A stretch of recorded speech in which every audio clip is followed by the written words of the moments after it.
हरे Krishna everyone. Shrimad Bhagavatam के एक और नए एपिसोड में मैं आप सबका स्वागत करता हूं। और हमारे साथ हमारी माता श्री राधेकेश्वरी देवी दासी जी हैं। आइए आज फिर उनसे कुछ नया सीखते हैं। हरे कृष्णा माता जी, कैसे हैं आप? हरे कृष्णा जी, मैं बहुत कृपा हूँ, भगवान की कृपा है मुझ पर जी। हरी कृपा, धन्यवाद। आशा करती हूँ सभी सुखी एवं स्वस्थ होंगे जी। बहुत बहुत धन्यवाद माता जी। आज हम क्या सीखेंगे? हरे कृष्णा। आज हम इसमें हाँ, भागवतम का अगला श्लोक हम करने जा रहे हैं। ये है तीसरा, चौथा, दूसरा श्लोक है जी। अध्याय 1 का स्कंद 1 का अध्याय 3 का दूसरा श्लोक आज हमें करना है। तो हमारा जो विषय है वो यही है, सृष्टि की रचना। ठीक है, आज के श्लोक में जरा गर्भोदक्ष विष्णु और ब्रह्मा जी का वर्णन होगा जी। जी माता श्री, बहुत बहुत धन्यवाद। सभी व्यूअर्स को हैप्पी मकर संक्रांति की बहुत बहुत मुबारक हो। माता जी आरंभ करें हरि का नाम लेके। हरे कृष्ण। ओम नमो भगवते वासुदेवाय। ओम नमो भगवते वासुदेवाय। ओम नमो भगवते वासुदेवाय। ओम नमो भगवते वासुदेवाय। ओम नमो भगवते वासुदेवाय। ओम नमो भगवते वासुदेवाय। हरि ओम। नारायणं नमस्कृत्य नरं चैव नरोत्तमं देवीं सरस्वतीं व्यासं ततो जयमुदीरयेत्। नष्टप्रायेषु अभद्रेषु नित्यं भागवत सेवया भगवती उत्तम श्लोके भक्तिर्भवति नैष्ठिकी। कृष्णाय वासुदेवाय देवकी नंदनाय च नंद गोपकुमाराय गोविंदाय नमो नमः। मूकं करोति वाचालं पंगुं लंघयते गिरिं यत्कृपातमहं वन्दे परमानन्दमाधवम्। ओम अज्ञानतिमिरान्धस्य ज्ञानाञ्जनशलाकया चक्षुरुन्मीलितं येन तस्मै श्रीगुरवे नमः। श्रीचैतन्यमनोभीष्टं स्थापितं येन भूतले स्वयं रूपः कदा मह्यं ददाति स्वपदान्तिकम्। वन्देऽहं श्रीगुरोः श्रीयुतपदकमलं श्रीगुरून् वैष्णवांश्च श्रीरूपं साग्रजातं सहगण रघुनाथान्वितं तं सजीवं साद्वैतं सावधूतं परिजनसहितं कृष्ण चैतन्य देवं श्री राधा कृष्ण पादान् सहगण ललिता श्री विशाखान्वितांश्च। हे कृष्ण करुणा सिंधु दीनबंधु जगतपते गोपेश गोपिका कांत राधा कांत नमोस्तुते। तप्त कांचन गौरांगी राधे वृंदावनेश्वरी वृषभानुसुते देवी प्रणमामि हरिप्रिये। वाञ्छा कल्पतरुभ्यश्च कृपा सिन्धुभ्य एव च पतितानां पावनेभ्यो वैष्णवेभ्यो नमो नमः। नमो विष्णुपादाय कृष्णपृष्ठाय भूतले श्रीमते भक्ति वेदांत स्वामिनिति नामिने। नमस्ते श्री श्री राधा रास बिहारी चरण कमल सेवकम श्रीमते भक्ति वेदांत स्वामी शिष्य प्रियदे। नमो विष्णुपादाय कृष्ण पृष्ठाय भूतले श्रीमते भक्ति वेदांत स्वामिनिति नामिने। नमस्ते सारस्वती देवे गौरवाणी प्रचारिणे निर्विशेष शून्यवादी पाश्चात्य देशे तारिणे। जय श्री कृष्ण चैतन्य प्रभो नित्यानंद श्री अद्वैत गदाधर शिवासादि गौर भक्त वृंद। हरे कृष्ण कृष्ण कृष्ण हरे हरे हरे राम राम राम हरे हरे। हरे कृष्णा। सभी भक्तों को प्रणाम। प्रभु जी आपको भी कोटि कोटि प्रणाम। सभी भक्तों को प्रणाम। तो मैं पहले ही कह देती हूँ कि ये जो भी सीख रहे हैं हम आचार्यों से अपने गुरुओं से वही मैं आप तक पहुंचा रही हूँ। इसमें मेरा अपना कुछ और इसमें ऐड नहीं कर रही। जो भी, क्योंकि मैं तो स्वभावतः मूर्ख हूँ, लेकिन जो उनसे पाती हूँ वही मैं अपनी शुद्धि के लिए, हृदय की शुद्धि के लिए और वाणी की शुद्धि के लिए मैं आप तक पहुंचाने की चेष्टा करती हूँ अक्षरशः। तो कोई त्रुटि हो तो मुझे माफ कीजिएगा, ठीक है। तो हम आरंभ करते हैं अध्याय स्कंद 1 का अध्याय 3 का दूसरा श्लोक। विषय है सृष्टि की रचना, और इसमें हम आज गर्भोदक्षय विष्णु और ब्रह्मा जी के बारे में पढ़ेंगे। तो आरंभ करती हूँ श्लोक। यस्यांभसि शयानस्य योग निद्रां वितन्वतः नाभिहृदाम्बुजादासीत् ब्रह्मा विश्वसृजां पतिः। एक बार पुनः बोलती हूँ। यस्यांभसि शयानस्य योग निद्रां वितन्वतः नाभिहृदाम्बुजादासीत् ब्रह्मा विश्वसृजां पतिः। शब्दार्थ, अनुवाद एवं तात्पर्य श्री शील प्रभुपाद जी द्वारा। श्री शील प्रभुपाद जी की जय। शब्दार्थ, यस्य जिसके, अंभसी जल में, शयानस्य लेटे हुए या सोए हुए, योग निद्राम ध्यान में सोए हुए। ये सो रहे हैं, भगवान सो रहे हैं। तो भगवान का जो सोना है वो हमारे सोने जैसा नहीं है। हमारा सोना सोना होता है, तो हम निद्रा में वो हो जाते हैं, लिप्त हो जाते हैं। लेकिन जो भगवान का नींद है, भगवान की सोना है, वो योग निद्रा कहलाता है। वितन्वतः शासन करते हुए, नाभि रूपी, हृदय सरोवर के, अंबुजात कमल से, अंबुज का अर्थ कमल है, तो अंबुजात अर्थात कमल से, आसीत प्रकट हुआ, ब्रह्मा जीवों के पितामह, विश्व ब्रह्मांड का, सृजाम शिल्पी, पति ही स्वामी। अनुवाद, पुरुष के एक अंश ब्रह्मांड के जल के भीतर शयन करते हैं। उनके शरीर के नाभि सरोवर से एक कमल नाल अंकुरित होता है और इस नाल के ऊपर खिले पुष्प, कमल पुष्प में ब्रह्मांड के समस्त शिल्पियों के स्वामी ब्रह्मा प्रकट होते हैं। तो यहाँ सार रूप में हम कह सकते हैं कि हमने पहले जो श्लोक में पढ़ा था, पिछली बार हमने सुना था, कारणोदक्षय विष्णु प्रथम पुरुष हैं, प्रथम पुरुषावतार भगवान कृष्ण का या विष्णु का। तो उनके अंदर से एक और पुरुष उत्पन्न होते हैं, अर्थात एक और उनका विस्तार होता है। वो इन ब्रह्मांडों में प्रवेश कर जाते हैं, हर एक ब्रह्मांड में प्रवेश करते हैं। तो वे उसमें अपने शरीर में से जल प्रकट करते हैं और आधा ब्रह्मांड जल से भर देते हैं। यही गर्भोदक जल कहलाता है और उसमें वे शयन करते हैं। उनकी नाभि में एक सरोवर है जिसमें से एक कमल की नाल उत्पन्न होती है और फिर उसमें एक कमल उत्पन्न होता है। उस खिले हुए कमल में ब्रह्मांड के समस्त शिल्पियों के स्वामी यानी रचनाकार ब्रह्मा प्रकट होते हैं। ये कमल देखने में छोटा लगता है लेकिन है बहुत विशाल कि ब्रह्मा जी इसमें गायब भी हो जाएंगे, इस तरीके का। ठीक है, आगे भागवतम में ये भी वर्णन आएगा कि ब्रह्मा जी इस कमल नाल के अंदर प्रवेश करते हैं ये देखने के लिए नाल में कि ये नाल आरंभ कहाँ से हुई है, उसका अंत कहाँ है, किंतु इसके उद्गम तक वे नहीं पहुंच पाते। तो इससे पता चलता है कि ये नाल कितनी विशाल है। फिर वे वापस चले जाते हैं और सोचने लगते हैं अब मैं क्या करूं, मैं कौन हूं और मुझे क्यों उत्पन्न किया है।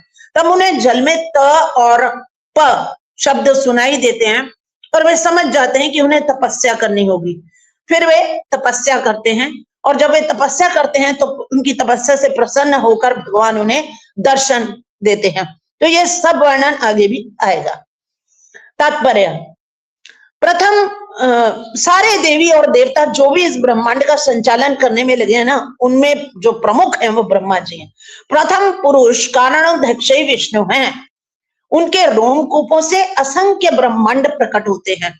तो जैसा कि पिछली बार एक चित्र भी आपको भेजा था, उसमें दिखाई दिया था कि किस प्रकार से कारणोदक्षय विष्णु कारण ओशन में, कारण सागर में विश्राम कर रहे हैं। उनके रोमकूपों से असंख्य ब्रह्मांड प्रकट हो रहे हैं।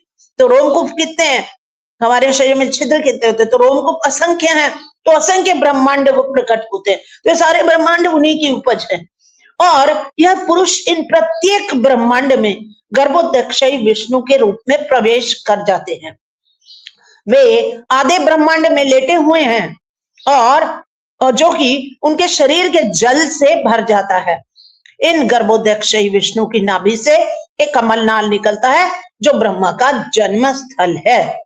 ब्रह्मा समस्त जीवों के पिता हैं और ब्रह्मांड की परिपूर्ण अभिकल्पना तथा संचालन में लगे समस्त देवता रूप शिल्पियों के स्वामी हैं। तो जितने भी देवता इस ब्रह्मांड का संचालन कर रहे हैं ना, उनमें प्रमुख जो है वो ब्रह्मा जी हैं, जिन्हें कि भगवान ने सृष्टि के रचना का कार्य सौंप दिया आकर के।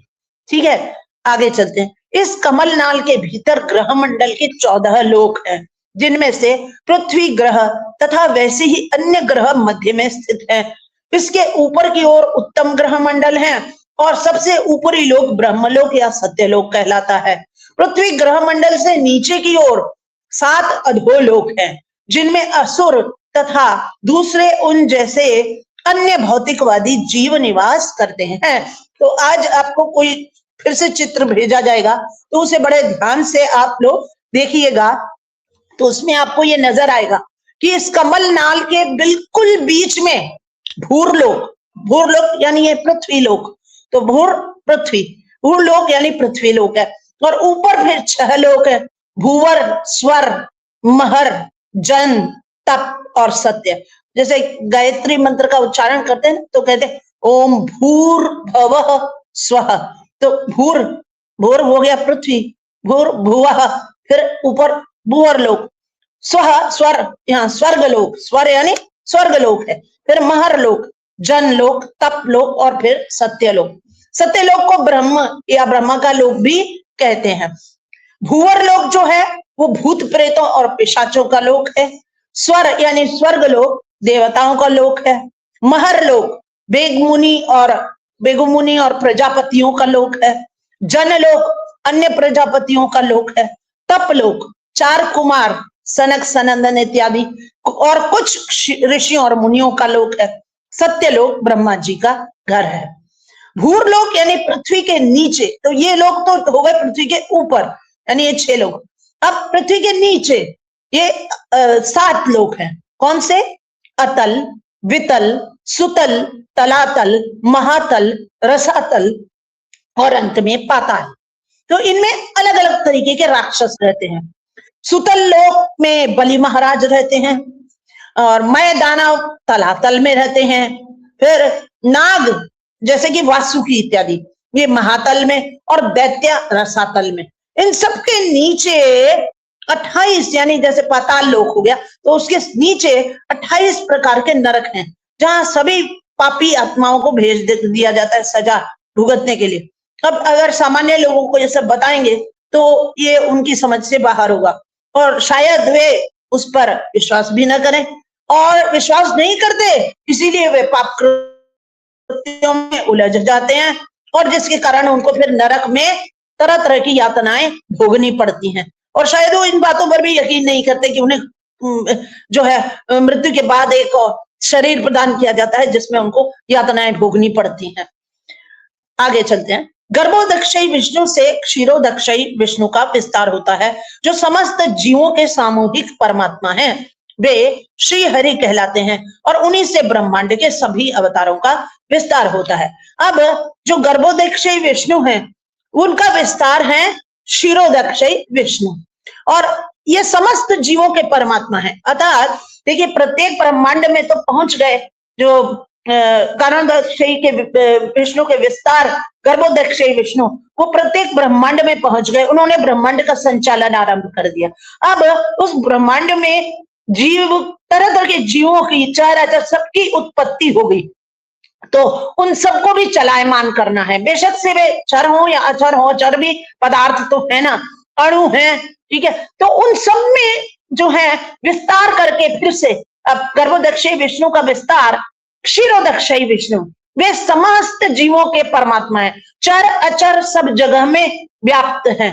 वे हर एक के हृदय में रहते हैं, वे कण कण में विद्यमान है, उन्हें हम हरि कहते हैं। वे त्रिदेवों में विष्णु कहलाते हैं और उन्हीं से ब्रह्मांडों में सारे अवतारों का फिर विस्तार होता है। तो जो ये सब जान लेता है कि भगवान किस तरह से अपने आप को विस्तरित करते हैं, तो जैसे भगवान कहते हैं कि वो क्या करते हैं, क्या कार्य करते हैं और उनका जन्म कैसा है, तो इसके बारे में जो जान जाता है वही ज्ञाता है।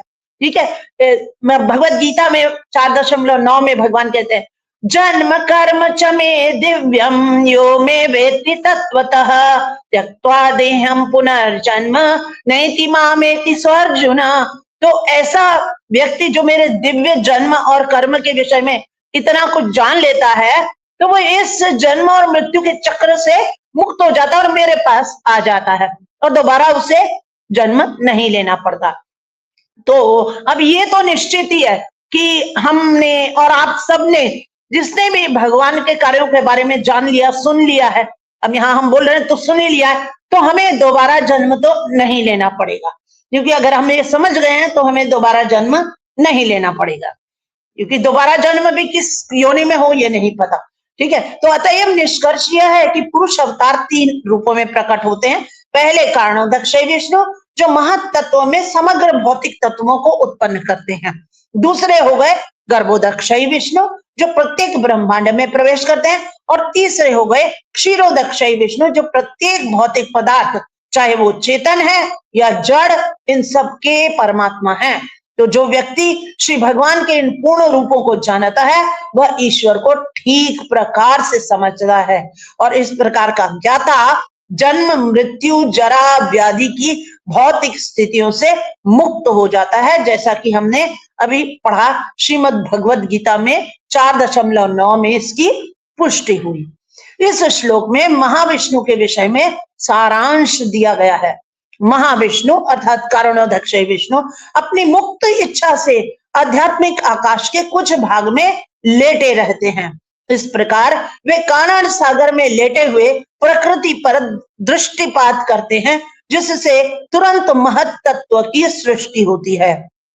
इस प्रकार से श्री भगवान की शक्ति से संचारित होकर प्रकृति अनेकानेक ब्रह्मांडों को जन्म देती है। जिस प्रकार समय आने पर वृक्ष में असंख्य फल लग जाते हैं, वृक्ष का बीज बोने वाला किसान होता है और समय पाकर वृक्ष या लता में अनेक फल प्रकट होते हैं। तो कोई भी घटना किसी कारण के बिना नहीं घटती, इसीलिए कारण सागर अर्णव कहलाता है। तो अब यहाँ पर ये बात से सिद्ध हो जाती है कि महाविष्णु या कारणोदक्षय विष्णु समस्त भौतिक सृष्टि की उत्पत्ति या रचना का कारण है और यही कारण है क्योंकि कारण सागर में वे विश्राम करते हैं। हमें अल्पज्ञता वश सृष्टि की नास्तिकवादी सिद्धांत को स्वीकार नहीं करना चाहिए। श्रीमद् भगवत गीता में नास्तिकों का वर्णन हुआ है।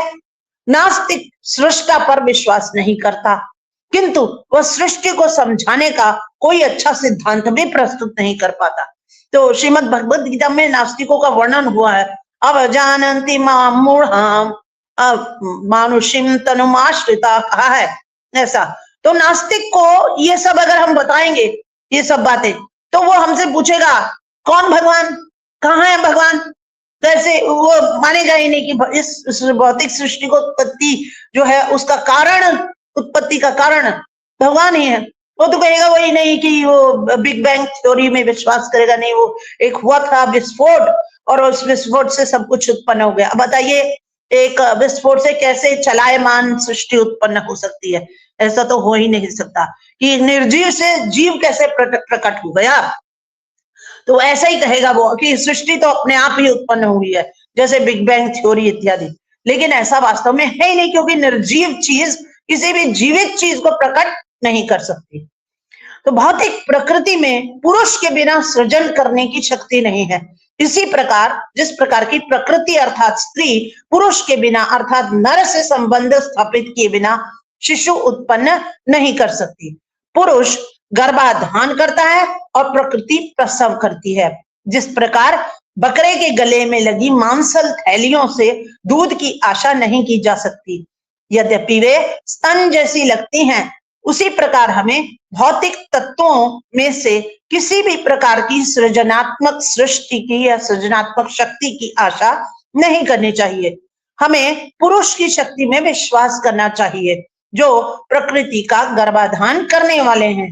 चूंकि श्री भगवान की इच्छा ध्यान मग्न होकर लेटने की थी, अतः भौतिक शक्ति ने तुरंत असंख्य ब्रह्मांड उत्पन्न कर दिए और इनमें से प्रत्येक में श्री भगवान लेट गए। इस प्रकार श्री भगवान की इच्छा से तुरंत ही समस्त ग्रह तथा विभिन्न सामग्री उत्पन्न हो गई। श्री भगवान में अनंत शक्तियां हैं, अतः वे इच्छा अनुसार अपनी योजना पूरी करते हुए कार्य कर सकते हैं।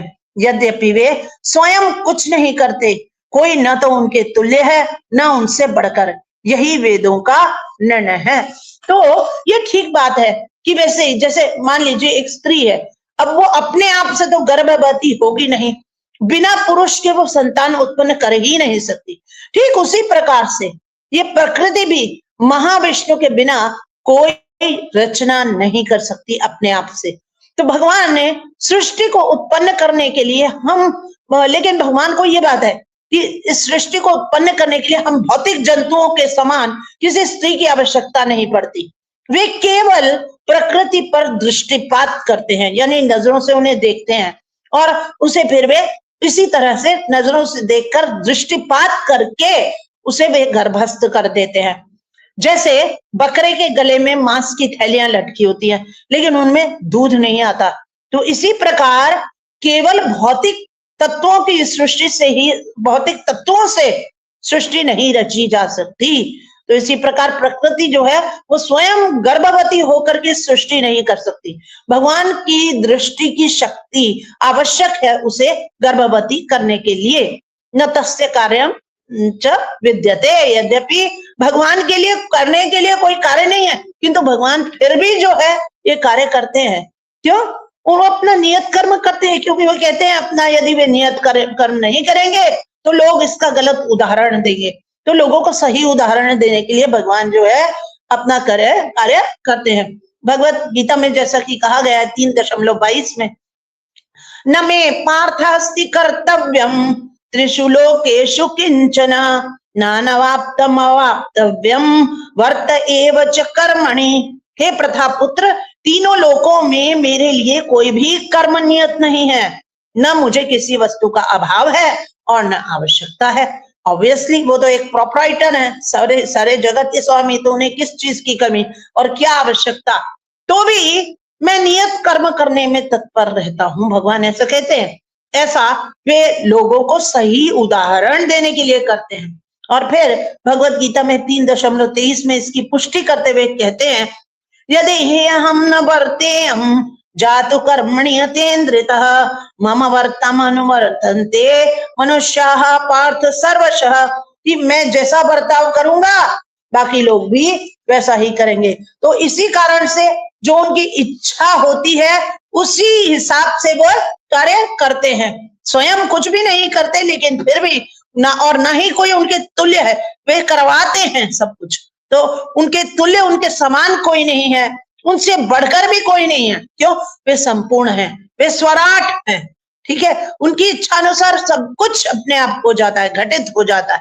तो यही हमें ध्यान रखना चाहिए और परम पुरुष के बारे में यही बातें हम जाने, हमें पता लगे, ताकि हमारा दोबारा हमें इस धरती पर, इस धराधाम पर या कहीं भी और किसी ग्रह में जन्म मृत्यु के चक्र में फंसना न पड़े।